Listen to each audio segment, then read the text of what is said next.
अनाज से भरे हुए एक जार के ऊपर एक चूहा बैठाया गया।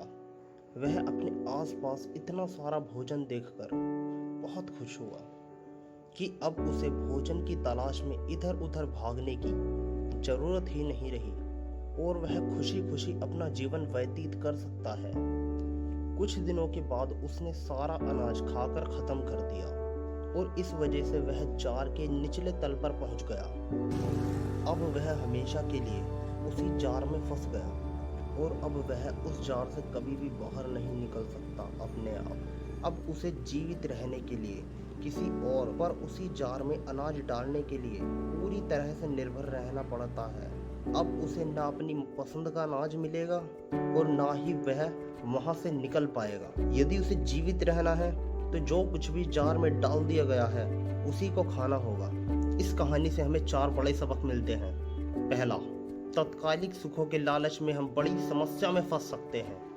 दूसरा, अगर चीजें आसान हो रही हैं और आप सहज हो रहे हो तो आप केवल जीवित रहने के मोड़ में फंस रहे हो। बिना महत्वाकांक्षा के व्यक्ति संघर्ष करना भूल जाता है, जो कि आने वाले अप्रत्याशित समस्याओं के लिए तैयार रहने के लिए जरूरी है। केवल जीवित रहने के लिए जीवित रहने वाले वह कोई नई समस्या आने पर संभल नहीं पाते। तीसरा सबक, जब आप अपनी स्किल्स का उपयोग नहीं कर रहे हैं तो आप असल में अपनी स्किल्स को खो रहे हैं। चौथा सबक, यदि आप सही समस्या पर सही फैसला नहीं लेते हैं तो आपके पास जो कुछ है वह खत्म हो जाएगा और आप इस स्थिति से निकल नहीं पाओगे। इसलिए एक्शन मोड में रहें और शॉर्टकट के चक्कर में गलत रास्तों को ना चुनें।